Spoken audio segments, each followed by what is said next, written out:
Future fantasy isn't just dragons and dark lords. Let's explore the currents shaping fantasy today, such as grimdark, cozy, escapism, mythics and epics. How can fantasy help us reclaim a hopeful vision of the world? I am going to treat this panel as a fact-finding mission because I have no idea what I think yet. I'm sure you all have really cool ideas, and we're going to tease them all out of you.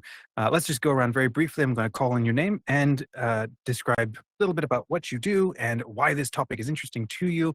I'll go first. I am Chief Nerd and Dork Supreme of Legend Haven, founder of the LegendFiction community, and extremely happy to be with you all today. I like writing novels. I do marketing and branding full-time, and love creating opportunities like this where we can come together and talk about how to build a better world, stuff like that. Sam, can I pick on you next? Who are you, and what is this? Why is this interesting to you? I'm Sam Robb. I'm a writer and actually a staff member at Raconteur Press. Got a urban fantasy novel coming out, and then something that is more of a my father, before he passed away, described it as a buddy cop story set in an alternate version of magical Rome.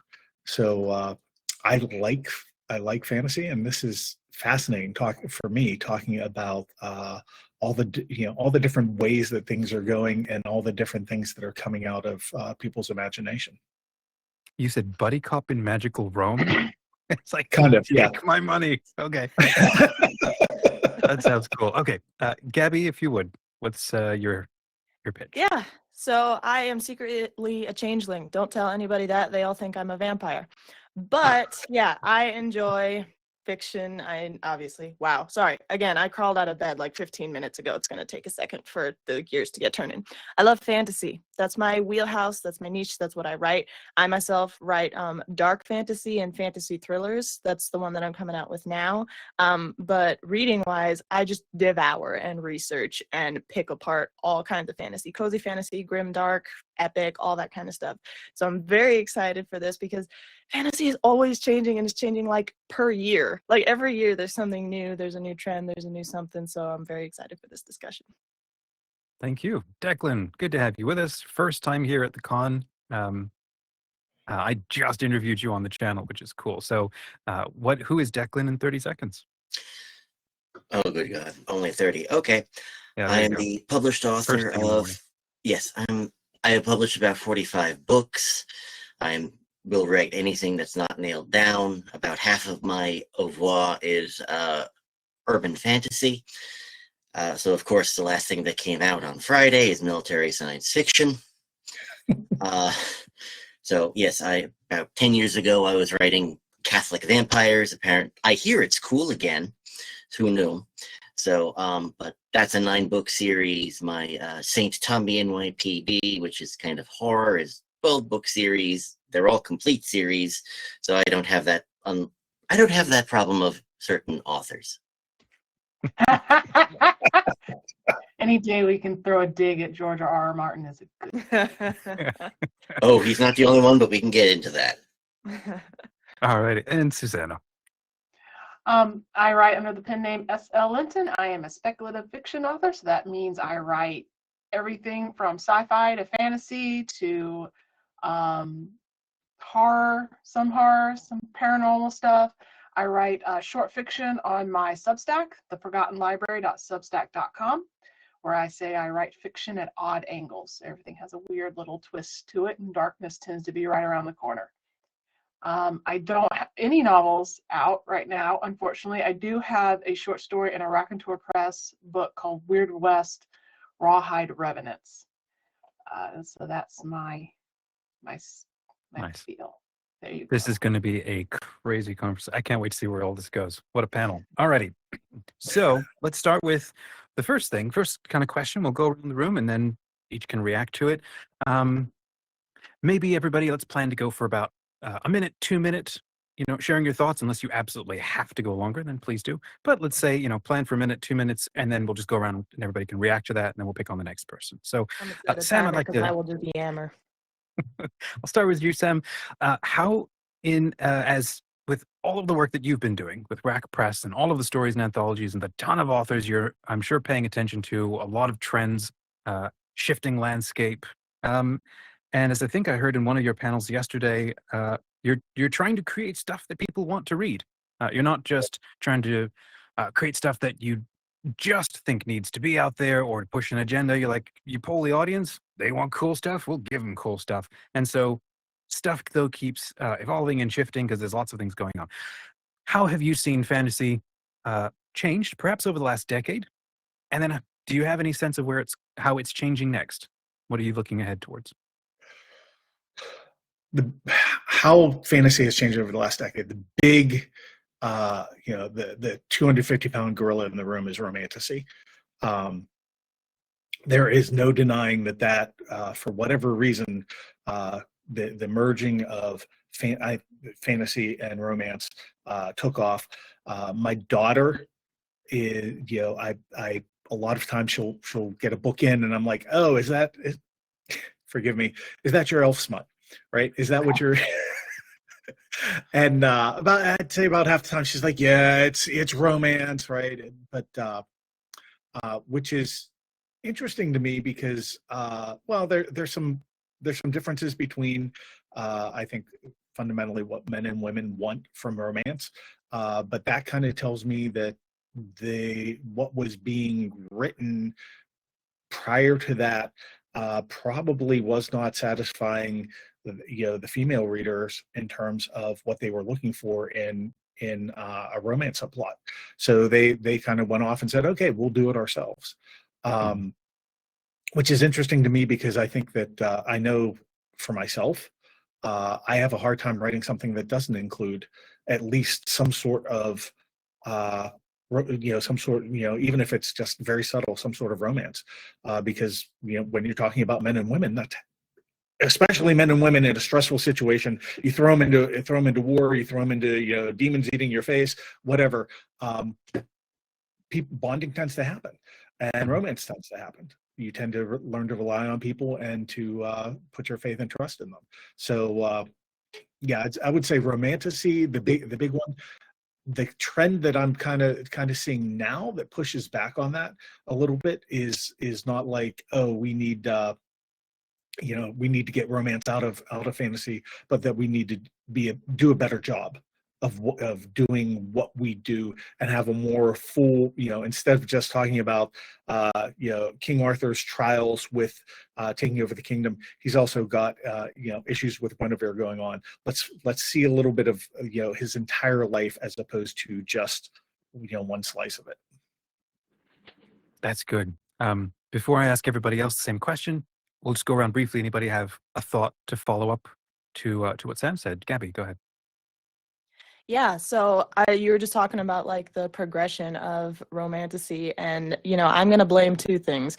One is I'm going to blame Twilight, because that actually was kind of one of the OG Romantasies, because even though it's set like in Forks, I almost called it Banks, Forks, somewhere on the northwest coast.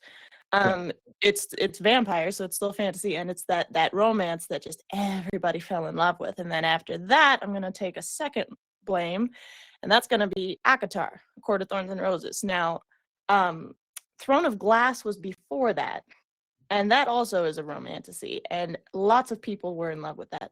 But then ACOTAR came on the scene, and oh my goodness, everybody was just in love. Now, the interesting thing about that is both of those were originally titled as YA, and that's a whole other thing, but I've only got 30 seconds left. So what I have noticed and seen happen is that what was originally YA, because YA was usually about young women and there was a heavy romance plot.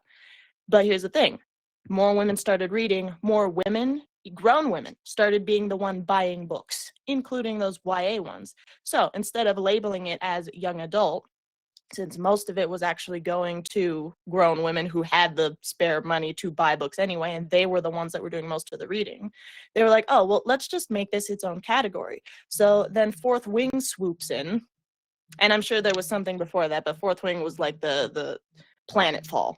Fourth Wing, and I suppose ACOTAR, because people finally took a look at that and was like, wow, this is smut. Maybe we shouldn't be selling it to 14-year-olds. But between that and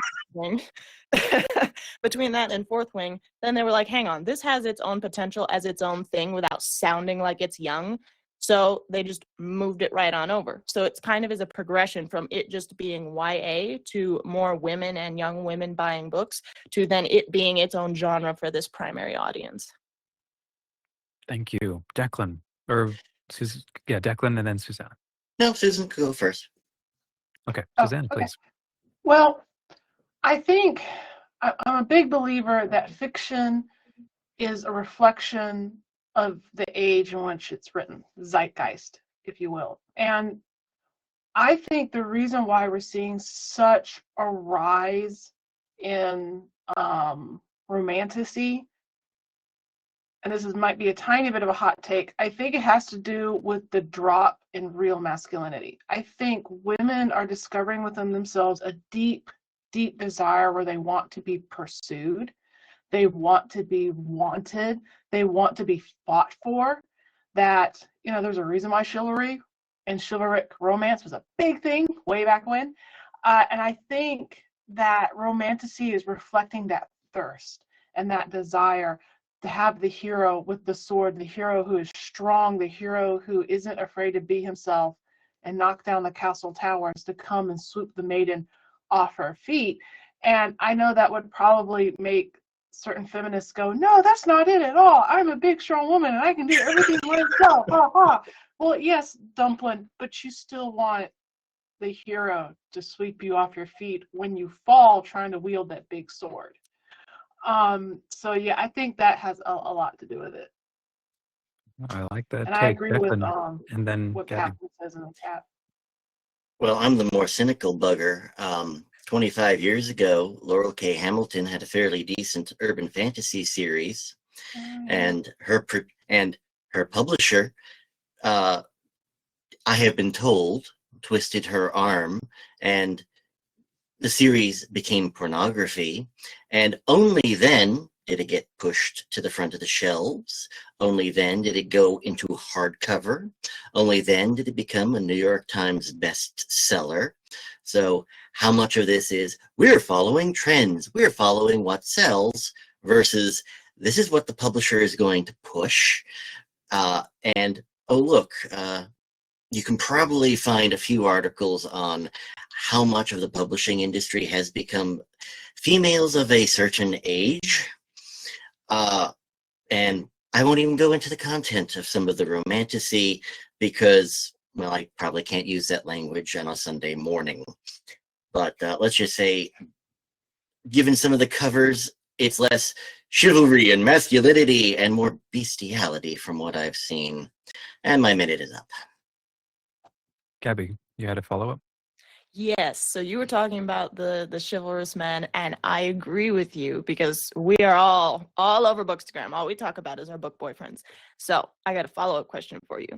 Nowadays, the man who sweeps us off our feet is not the kind of King Arthur, glory and honor cut. Well, sort of, but it's the morally gray boyfriend. Now, morally gray, that definition is kind of off the charts, but a lot of times he's an anti-hero. And so I want to know your thoughts on that. Ooh. Okay. I'm sorry. No, go ahead. I'll follow in after you. There's a Fulton Sheen quote, and I can't remember it exactly, but it's essentially an honorable woman will improve a man. Like the man will become more honorable to match the woman. So I think we get the gray baddies because there's that sort of toxic belief that the woman will fix the guy and that he will become the hero in order to pursue her. And that's power. That's a lot of power. And I think that has a lot to do with it. It makes women feel powerful and like they have a certain level of control and ability that a man doesn't have. And so I think that's a big part of it because I recently read a romantasy book. I won't be continuing that series because it was getting a little too spicy for me. But I think that had a big part of it was he was becoming the better man to be able to be with her. I'm going to share the epitome of exactly what you said because I agree with you 100%. At least the ones that are done well. Because some that are like, Yeah. just like, why are we even here? That doesn't happen. Yeah. But the ones that feel right, I think you're exactly right. Go. How many of you have read Six of Crows? I keep meaning to read that. We have that book somewhere in this house. That is your homework. That is everybody's homework. Go read Six of Crows because it is such an incredible fantasy novel. It's an urban fantasy novel, which I think is another huge kind of leap and trend that publishing has taken, is that a lot of times now it's not sword and sorcery out going on quests through the woods, unless you're doing Gothic, because then it has to be like ghosty, foggy woods. But a lot of times it's set in the city. Anyway, Kaz Brecker and Inej Gaffa. Oh my goodness. That is one of the most, not only the most kind of swoony to me, but because it's so realistic. It actually, because Kaz Brecker, I've said it before and I will say it again. He starts out as such a heel. He's such a heel. And then by the end of book 2, you're like, marry him, but it's such a gradual, believable, realistic progression. And the best part is that Inej, it's not the whole time she's just pining over him, hoping he'll change. There are several moments throughout the books where she's like, you need to sort yourself or I'm out. And then there's a point where she just says, I'm out anyway. I'm not staying here with this. And of course, there is still that attraction between them. So it hurts her that she's going to have to go, and it hurts him that she's leaving. And he thinks there's a line. He thinks to himself, yeah, I am just not a great guy, but I can change to be what you deserve, kind of a thing. And so go read that. That's prime reading material. Sam.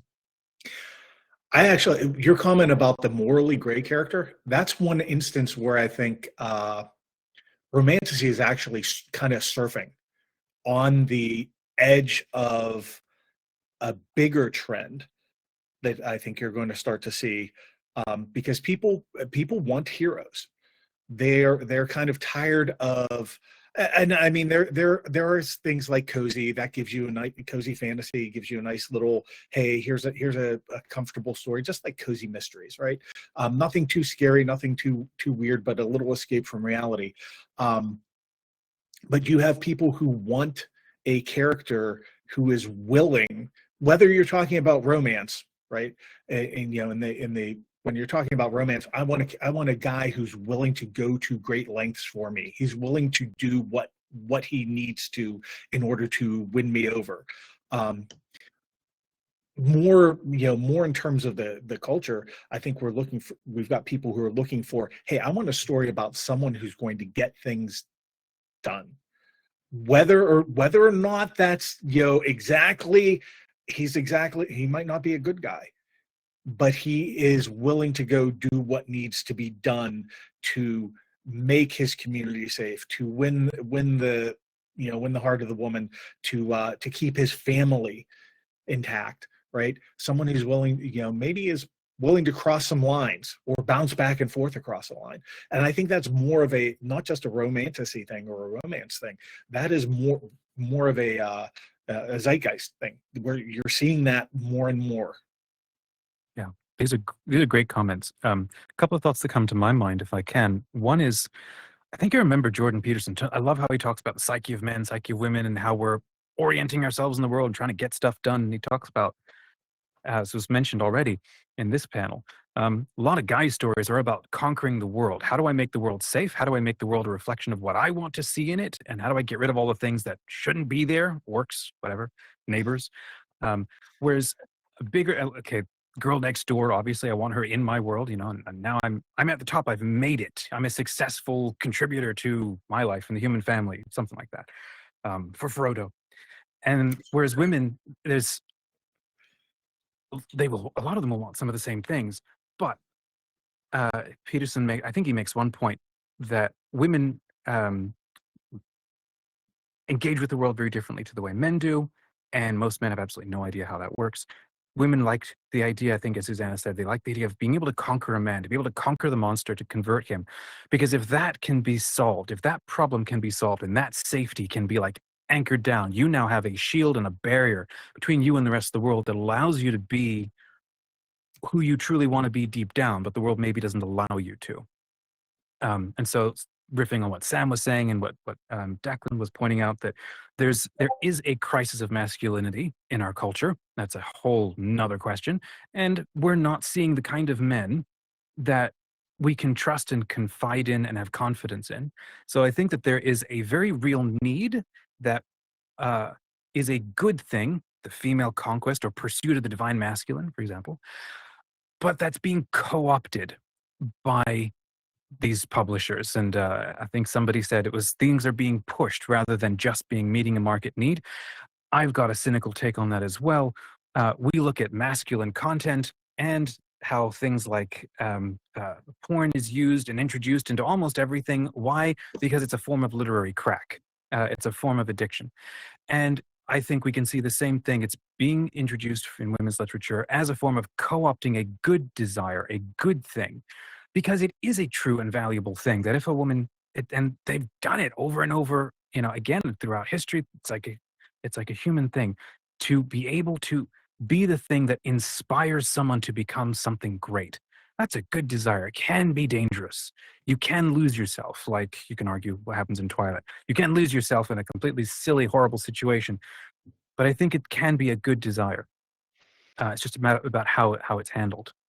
Chad, if you have any thoughts, jump in here. Catherine Zermely says, I think women need better examples for heroines as well to become the kind of women who make men want to be heroes. I think that's a great. Like that. Very good. Yeah. Okay. Gabby, can I pick on you? So the thought about the future of fantasy, is there anything different you'd like to add to this? So where are we coming from? And then what do you see based on your interaction and research and engagement with the fantasy space? Yeah, good question. So number one is that, sorry, let me set my timer. Hold on, because I could be a second. There we go. Okay, so number one, like I said, I think that fantasy is now set in cities a whole lot more. And I think the reason why is because, once upon a time when King Arthur, or even like the 60s or whatever, there was kind of this, when I say romanticization, like it was romanticized to be like out in the woods and out in the questing across the world and the oceans. And of course there is still absolutely some of that. There's a lot of diversity in fantasy nowadays. So let me just say that one of the big changes is that there's a lot of it in a bunch of different directions, which is really cool. But one of the things that is emerging new is that a lot of it is set more in cities. Now, why is that? I'm not positive. It could possibly because we all find ourselves thriving in cities. Like the dreams, the job opportunities, the artists, we're all in cities. And so if you take a look at things like Babel, that's a historical thing, but it's a fantasy set in the middle of London. If you look at, what's another one? Well, frankly, Harry Potter. Harry Potter is set in a city in in a school. It's set in a school in the present. I'm thinking of Ninth House by Leigh Bardugo. I'm thinking of Six of Crows by Leigh Bardugo. Piranesi is set in a house. So I guess I shouldn't even just say within a city, but within a man-made structure. My time's up. I don't know why that is. I would love to hear everybody's take on that, but I have noticed that a whole lot of very popular fantasy nowadays, Catabasis is another one. Go ahead. I'll jump in and say it real short. It's because I'm lazy. Creating an entire world is hard. Saying here's our world, but there's something a little different is fun. Much easier. Yeah, much easier though. Yeah.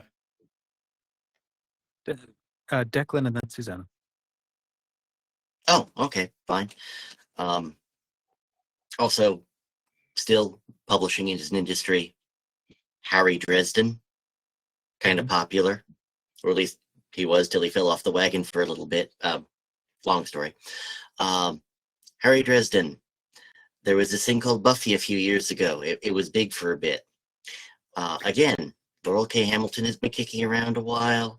You've got a lot of these people who have been trends in fantasy for decades.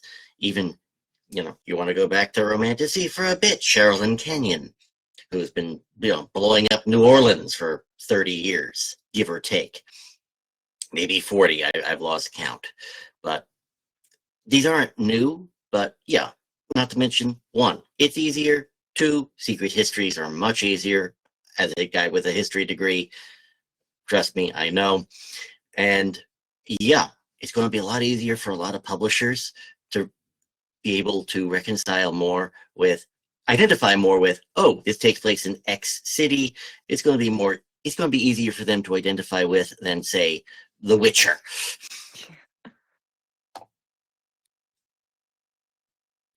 Go ahead, Suzanne. Okay.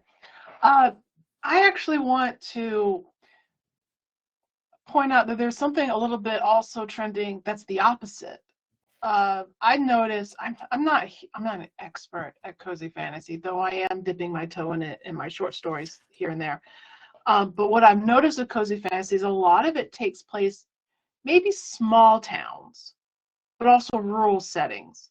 Because I think the point of cozy fantasy, or one of the points, is supposed to be low stress. It's supposed to be soothing to read. And there's something very much not soothing about being in a chaotic city environment.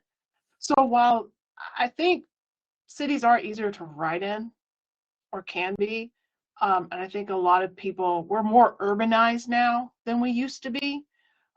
So that's more people's experience. They can better imagine a world where there's a coffee shop just down the street and a grocery store across the street and then the schools around the block, rather than a more spread out rural space. That seems foreign to most people nowadays. But there's also that desire for the rural and that desire for small town. And I think it has a lot to do with people's nervous systems. I think, I'm sorry, I'm just jumping in. No, I'm done. Your comment there made me immediately think of Terry Pratchett, who took, instead of taking the fantastical and bringing it into our world, took our world and dropped it into fantasy. And he is such a giant in the modern fantasy field that I feel like things like cozy fantasy and anything where you see hey, here is a fantastical world, but I'm going to drop in something that is a touchstone for you, for our something from our world. Here's a coffee shop, here's a bookshop, here's something that immediately allows the reader to orient themselves and figure out, oh well, this is how this, I know how this works. Now that's my safe space. I can kind of branch out from there. As opposed to for example, one of my absolute favorite books I recommend it all the time is Godstock, which is it's an absolute amazing book, but it takes you, I think, probably about 4 or 5 chapters just to realize what's going on, even though it's in a city. It's in a completely magical city that is nothing like anything, and until you get to the point where the main character is kind of finds herself working at an inn for room and board, right? Now at that point you're like, okay, now I can kind of take a breath and step back. I know how this works. I can explore the rest of the world. It feels to me like cozy fantasy, Pratchett-esque kind of fantasy is exactly that. Hey, I'm going to give you a touchstone here and then I'm going to start expanding the world. And who was that author you start off with saying? Terry who? Pratchett. Terry Pratchett. Okay, I thought I heard Bradshaw. I'm like, that's not right. So I am from Pittsburgh, so I may have said Terry Bradshaw inadvertently. So one thought for that I'm sort of hearing as we're all walking around this. So in the older before this past decade, it was normal for you're going out on adventures out into the wilds. There's a lot of forest, a lot of pilgrimages, a lot of adventures and stuff. And I think because it has been pretty normal for the wilds to be scary places. And so Qua the Witcher, right? We're going out, we're hunting monsters, because where are monsters not normally? In the cities. Why? Because we did a dang good job of keeping those things clean and out. But then as we progress, as we've all mentioned here, we do become more urbanized. As we look around us, we have pretty much removed all sense of magic from our lives, and we feel a sense of reclaiming that when we go back out for vacation into Airbnb somewhere, in the wilds, or farmland or beautiful places, get away, get back into nature, whatever that's supposed to mean. But that does actually mean something very important.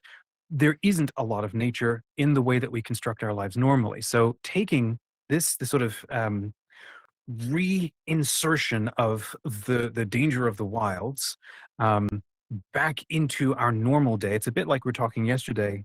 Oh no, this was a private panel conversation. The sense of the Green Knight charging into Arthur's court. I think that might be a symbol maybe of a meta sense of what's happening with a lot of fantasy. We've created this very nice castle. Everything is very urban and this is normal life. And then right when we think we've got it all figured out, now how do we go do good things in this world?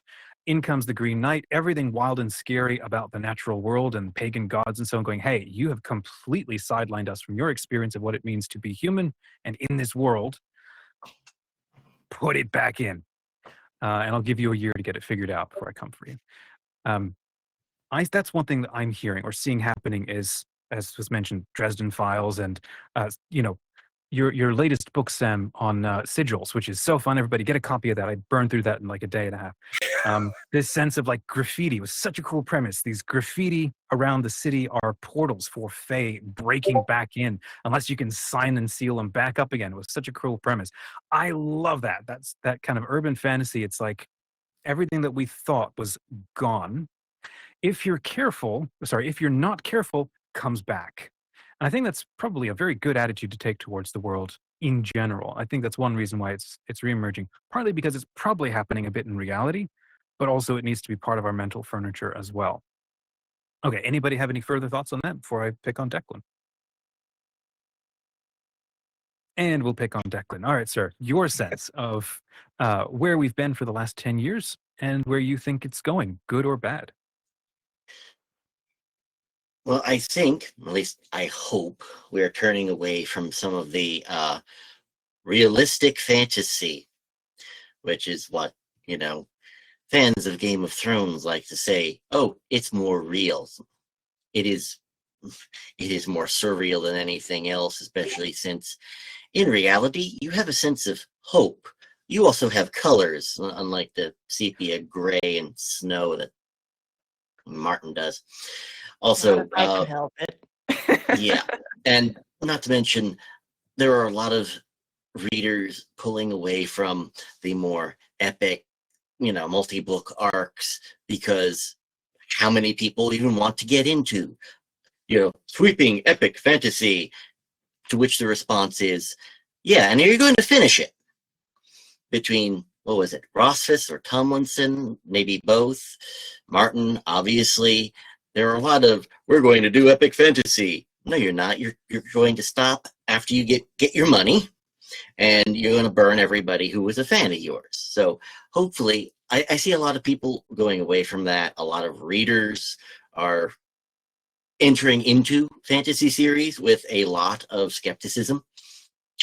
Larry Correa, who will write pretty fast, started doing his own epic fantasy series, and the initial response was, are you going to finish it? Which, even from people who were fans of his and who know him, were skeptical just because of all the various and sundry nonsense. Anyway, I've gone on for 2 minutes, too long. Hopefully I answered the question. Sam, can I pick on you? Any thoughts or reply to that? There absolutely is a feeling out there of, hey, I know you're telling a story, but I don't want to get myself involved in it if I know that it's going to just kind of disappear. And I've had that happen in a couple of instances. When I was younger, there was a book called fascinating book that I absolutely loved called The Architect of Sleep, that the author ran into some problems with contractual problems, and the sequel never came out, and that was kind of like, I was bummed about that. But then you get Game of Thrones and books just not there, or I'm trying to remember who's the author. Name of the Wind. Rothfuss. Patrick Rothfuss? Rothfuss. Yeah. just like, okay, yeah, it's been what, 10, 15 years, and no actual book. So there's a feeling like, okay, at least for me, in terms of writing, trying to make sure that my stories are self-contained, that they're stories, right? And it's not just like, oh, I'm going to tell you a little bit of a big arc and just kind of leave you hanging, which is a little bit strange, because I think some folks like Matt Dinneman, Dungeon Crawler Carl, Yeah. right? I think he, but I think that he, and I'm going strictly from what I've heard, because I've not read DCC. I would like to. I've got it on my TBR. I just have a big stack. But from what people have told me, it's a very sad. Each book is very satisfying. So they're actual stories. They have beginnings. They have ends. This whole idea of an epic is kind of out of style, and what people would seem to want is, here's a world that you've created that you can tell stories in, and please give me a good story in that world. Gabby, any thoughts? Yeah, so just springboarding off of that, I think it is really interesting to see how the publishing world kind of navigates that balance between like give people more of what they enjoyed, and then just also not risking beating a dead horse kind of a thing, because there are still some like huge arcs that, dare I say it, should not be huge arcs. Fourth Wing, it's gonna be like 5 books long, and I'm like, what else can you possibly do? What else can, and not I can't actually judge because I haven't read the thing, but they're thick books.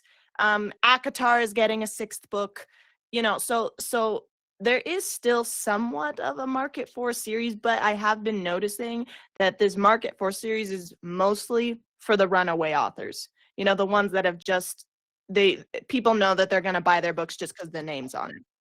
And so I've been seeing that even with other really big authors, a lot of people are doing standalones. There are some that I've even seen, like there was one, I don't know if anyone's heard of Kirsten White, but she just came out with what does one even call it? It was a horror dystopian, I guess. It was a horror dystopian fantasy. We'll go with that. And the book ended, and kind of like you were saying, it had room for another one. Like, dare I say, it had room for an entire Hunger Games trilogy, because it ends on like the spark of a revolution kind of a thing. But it was satisfying enough that you can, leave it alone. I think the issue comes when you have endings, which has become a thing lately. You have these massive cliffhanger endings for the books that they know are going to sell, i.e. Fourth Wing, where you will just end on this shocker, and now you have to go read another book. I'll even say that Leigh Bardugo did that. She wrote Six of Crows, an incredible duology. Then she wrote King of Scars, which is also an incredible duology. But Six of Crows duology ended on, again, there was just enough room to I don't think it's entirely complete. She left it open a little bit for another one. And then she wrote and I know I'm going over, so I'll be fast. She wrote the end of Rule of Wolves, which is the second of the King of Scars duology. And she specifically, this was kind of a huge opening left that directly referenced what is going to be a third Six of Crows book. So all she would need to do is write one more Six of Crows book and everything would be wrapped up. And we've been waiting for years. So we'll see how that goes. Susanna, any follow or thoughts? A couple. Yeah, I think I've heard of readers who say they won't touch a series until they know it's done. They won't. And I think that used to be in the minority, and I think that's slowly becoming the majority. People would rather see the series be done first before diving into it, so they're not waiting for years and years before it's finished. I've only been burned by one book that didn't get a sequel, and that was Robin McKinley wrote a book called Pegasus, and I'm pretty sure that was one of the last books she's written. She hasn't written anything in a couple decades now.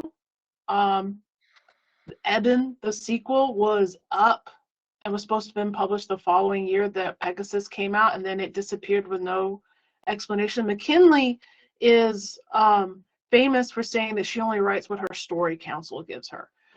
So I guess the vibe just wasn't there. Which as a writer, I can commiserate, but I think some writers are getting so caught up in their world that they forget that they have an obligation to their reader. They have an obligation to the people who are hearing their story. And I also think we are in an incredibly distracted, frenetic world, and authors are being asked to live in social media, which sucks your attention and it sucks your creative drive. So and they're asking, so I'm really not surprised that some authors can't get it together enough to finish a series, not because they're bad writers, it's just that their attention has been stolen from them. But also backing up to what Declan was saying earlier, I think he mentioned at one point about people wanting hope, or there was a reaction to hope. I think that's a big thing. I think that's why Grimdark had its day and now it's kind of fading a little, because people want hope. We are in a very scary world right now. People want to know that things are going to get better, and they need their fiction to say that. Declan, any thoughts to follow up on all of those? Oh, okay, fine. Not offhand. Though you say scary world, and all I could think is I went to college and managed. My university is the highest point in Queens in New York. And I watched 9/11 happen. So you say scary world now, it's like, when did it stop? So that's kind of my thing.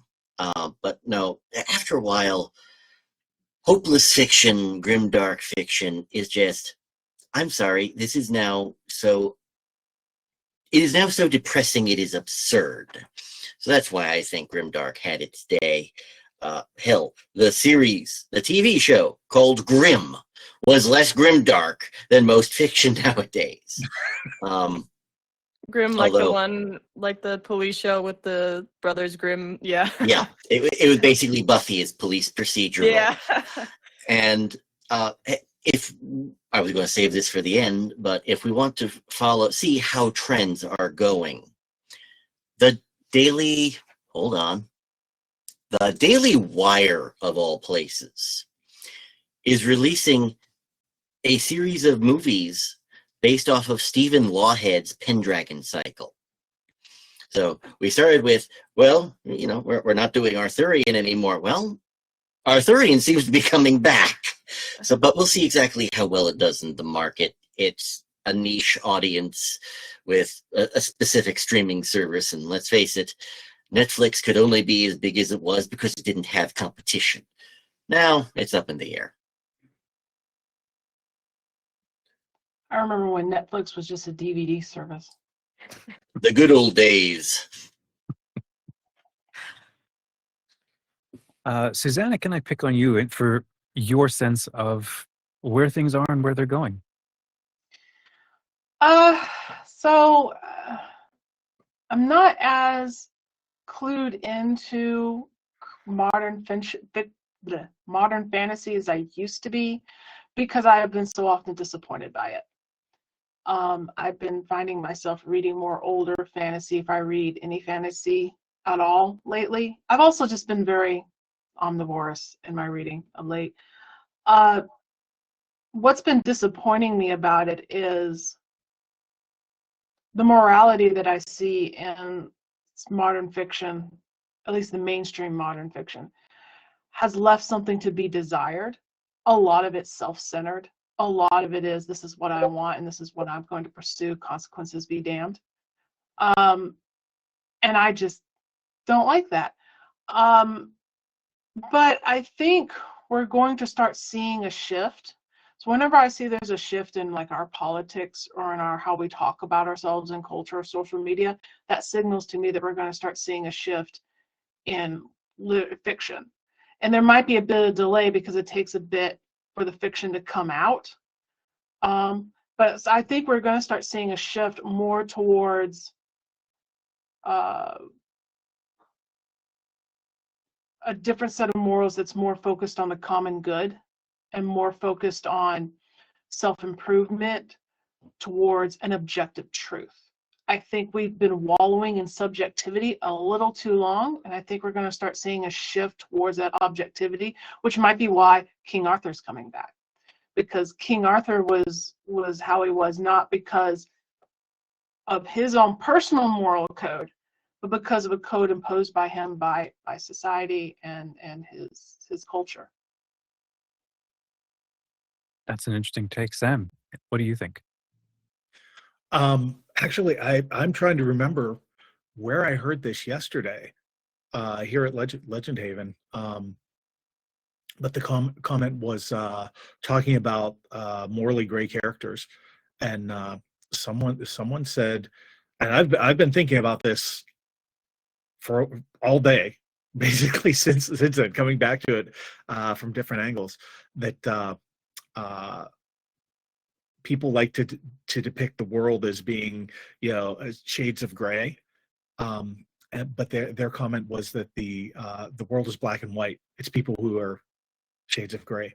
And thinking about that, I'm like, I think, yeah, we're coming back around to some of that idea that there are some things in this world that are not hard to understand, right?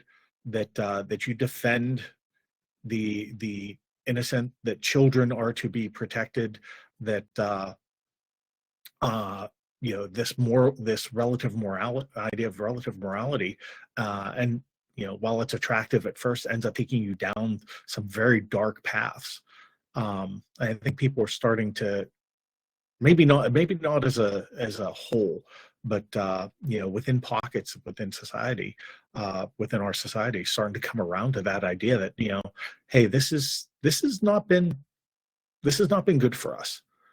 That there were reasons for these guardrails and these gates and these protections that we had built into our culture and our conventions and our traditions, and maybe we need to get back to those. That's a really interesting. I'm going to chew on that. I saw that yesterday. Let's go around the room and keep talking about this. I think it's an interesting point because it kind of goes back a little bit to the Star Trek versus Star Wars panel that we had yesterday. And I'm intrigued by the thought point, which is these two stories are trying to do two different things. One being Star Trek says, my culture is good. Let me go field test these values against everybody else to confirm and remind me that I have a good culture. And then Star Wars is, I'm born in a culture that I don't necessarily agree with anymore. I now need to go find a way to change myself to become better or to ally myself with people who are more like me to build a better world because this empire ain't it. And so that's a pretty constant tension. And sometimes we can be the inheritors of a culture we no longer agree with for good or bad reasons. I don't know, we'll come back to that, but that sense, Sam, like you said, the world is black and white and we are morally gray, maybe for better or for worse. What does the rest of the room think about this? Chat, if you got thoughts on this, jump into the comments. Catherine's got a great line here, which is kind of where I'm going. The line between good and evil runs through the heart of every human being. If anybody knows who said that one, I'm trying to remember it. I think it's a Russian author, maybe. Well, Solzhenitsyn. Okay. Declan, would you like to take a stab at what you think about what Sam's point? Well, it's amusing that Sam basically just discussed Chesterton's fence, which, when he coined the term in like the 1920s, was, you don't take down a fence until you find out why it was put there in the first place. And gee, we're discovering a whole bunch of things right now. Kind of like, gee, we had 3 felonies and you go into jail for life for a reason. Can't imagine why that might have come up. Who knows? But rediscovering a whole bunch of values, laws, traditions. Yeah. It's amazing what happens when you just say, oh, we don't need those anymore. You might want to find out why it was there in the first place, period. But so, hey, that might be why they're trying to bring back Arthurian legends. In fact, have you noticed that there have been several attempts over the past 10 years? Once with a Guy Ritchie movie doing King Arthur, once with a pretty terrible Green Knight remake. Unfortunately, the problem with both of those was, yeah, we're trying to bring back King Arthur, but we're going to make him our King Arthur, or we're going to make him a perfectly diverse Green Knight with a nihilistic message. We're going to impose 21st century morals? Question mark. On Arthurian legends. It doesn't work. No, You know, at all. you know, good God, I remember at least one time-traveling TV show, which we won't get into, but it's like, yeah, we're going to have Guinevere in plate armor. We won't even get into that. Just trying to impose, like I said, trying to impose 21st century anything onto Arthurian legends doesn't work. Hopefully, the next time they bring it, they try to resurrect it, it'll be a little bit more on point. I have no idea if I answered the question, but it was what was floating in my head. We're walking around. Gabby, anything floating in your head on this? Yeah, actually. I'm trying to arrange it all into a coherent sentence. So, yes, I 100% agree that I think we have gotten, you know what? Here's what it is. I think society has misdefined morally gray. When people say morally gray, what they're talking about is something that is bad, and then someone else does it with a good intention, or you like the person who did it, so it's kind of like, well, we'll let them slide. I think what people are missing out on is, and I don't know if anything can rightly be called morally gray, but those actually genuinely hard decisions. Like, here's an example. Do I steal from this very rich person, or do I let my kids starve? Those are both bad choices. So that's closer to one of the something that could be called morally gray. And I think that is actually more what society is looking for, because there are times every day, even if it's not as grandiose as what I just said, where you do come to either two different goods and you're like, ooh, which one is better? I'm going to have to sacrifice one or the other. Or you come across two different not great choices and you're like, which one do I pick? Which one is the lesser evil kind of a thing? I think if literature leaned into that more, because the one thing that I don't want literature to do this. I don't want literature to slip back into the kind of cinnamon roll golden haired hero who just always knows and does the perfect thing without a second thought. It's like, okay, well, that's nice, but it's not really something that any of us can connect with, and frankly, it doesn't make for the best characters. I mean, if you think about books and what we call cinnamon rolls, which are just the sweetheart darlings that are too good for this world. They are just sweethearts. Usually they're the ones that die to make us all very sad. They're sweet, like as a side character, but I don't think they're the most developed characters. And I'm not saying this. I have a cinnamon roll. I wrote one. He's very sweet. He died. That was his point in the story, to make everybody sad. I don't think him in that state that he was would make a great main character. So I think what's really important is I'm going on for too long. Can I have one extra thought?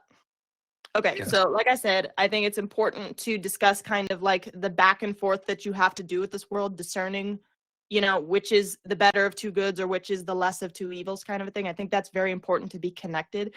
And I also think that so Susanna was mentioning that literature has started to get self-serving. And I think that's very true. In fact, I remember they were talking about when they did Mulan, not the new one, the Disney cartoon. She was going to do like a self-serving, like, I feel so trapped here. I just want to run away and go be a soldier. And they weren't feeling it. And then they realized, oh, you know what? We missed the point of the legend where she goes in the army to save her father. And so I think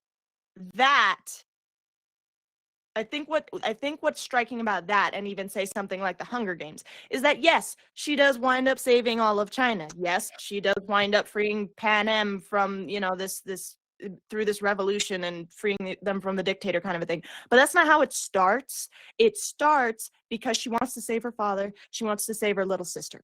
And I think that is like absolutely pivotal because, you know, Frodo wants to save the world. That's wonderful. I don't know if many people can swing that nowadays because we want to be loved individually first, and we want to love people individually first, and then see how that snowballs into something bigger and world changing.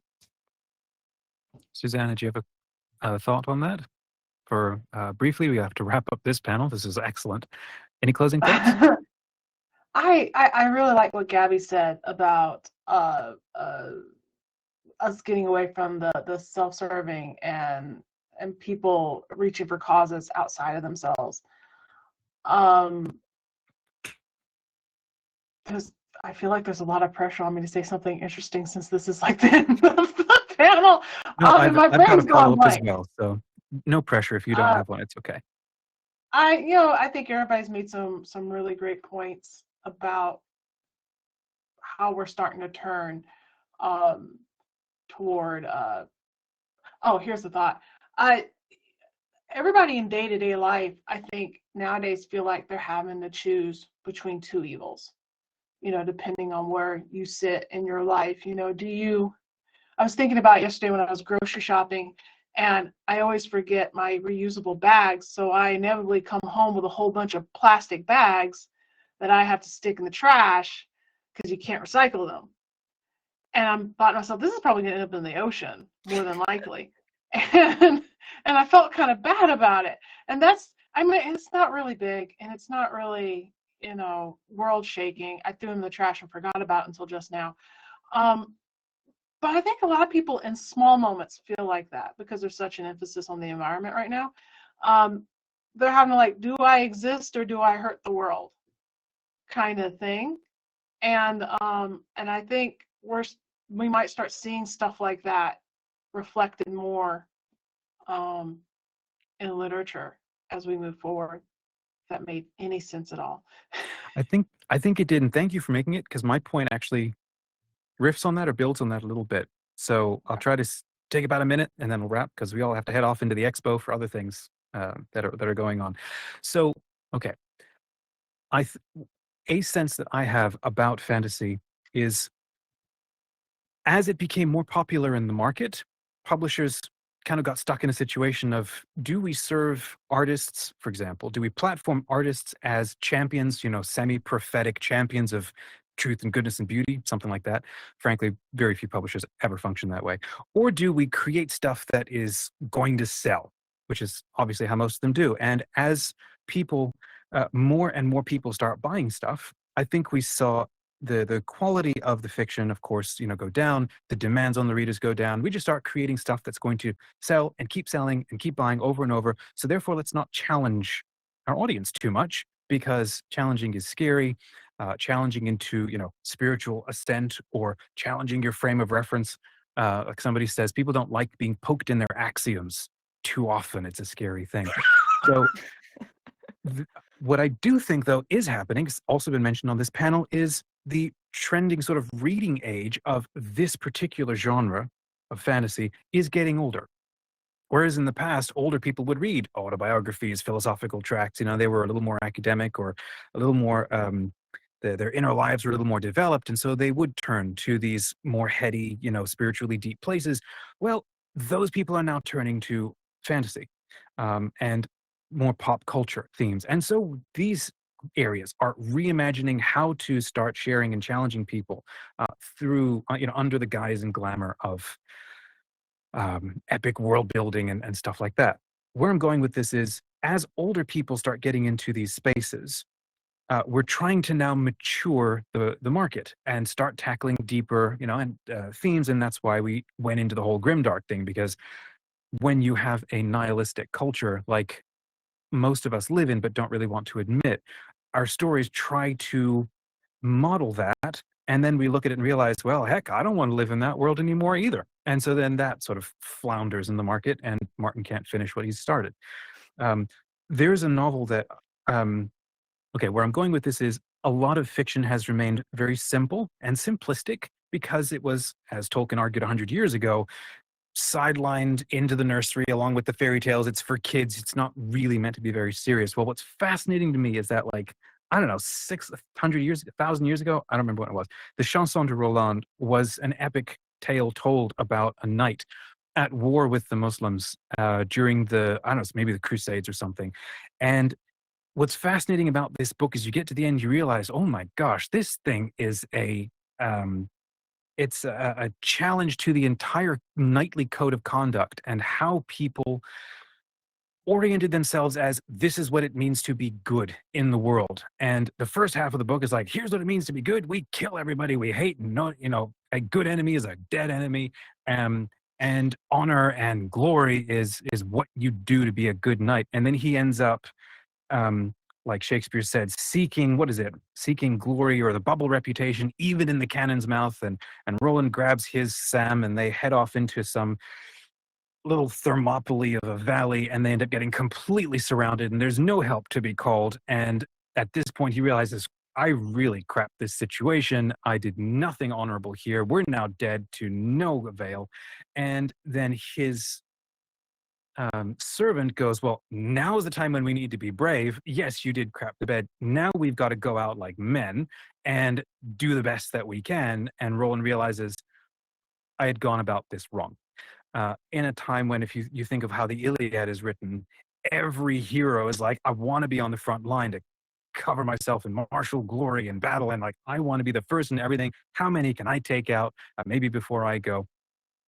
So the value of knighthood, for example, is shifting. I think that was a very challenging and mature take on, are you sure that you're clear on what it means to be a knight in this extremely martial culture and society?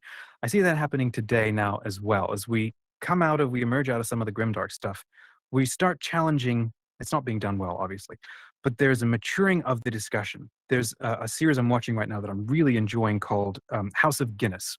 And it's more that grimdark take of history about how Guinness became super popular and all of the figures and characters involved.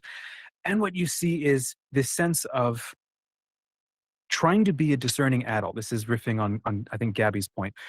Trying to be a discerning adult frequently means you're in a position where there are no good choices. And a lot of us as adults are frequently in that position, and we don't like it. But you end up having to start stacking like a hierarchy of values. What's the lesser of two evils that I can choose because this world is a mess? It's maybe not supposed to be. We don't want it to be. And we need to be raised on stories that seek the black and white so that when you get into the gray, you can do your best to pick the least black option possible. Frequently, you are going to be left in situations where you will not be seen as the hero, but you will have to make a heroic choice. And I'm getting hints of St. Tommy here, Declan, where you can't always win and you can't always have a happy night or, happy sleep, but it will be the best choice available to you. And then when you can do better, then you do better. You can't put that in a story for kids or maybe for young teens. You have to be like iconographic and black and white and clear. But then adults, I think we're looking for stories that start to mirror the complexity and difficulty of how to be an adult. And then maybe you finally get to be like an 80, an octogenarian, and you're like, well, it didn't matter anyway. I should have done what I thought was good the whole way through. And then you have those stories. So obviously this conversation isn't over, and we might just have to have a whole nother panel at the next con to keep going on it. But thank you all for joining us. If you're interested, head into more conversations in the expo. I hope that you enjoy the rest of this con, and please send any additional comments. Just head over to Storyteller Square to keep going with some of these conversations. All right. May the Lord be with you. Enjoy the rest of the con, friends. This is the way.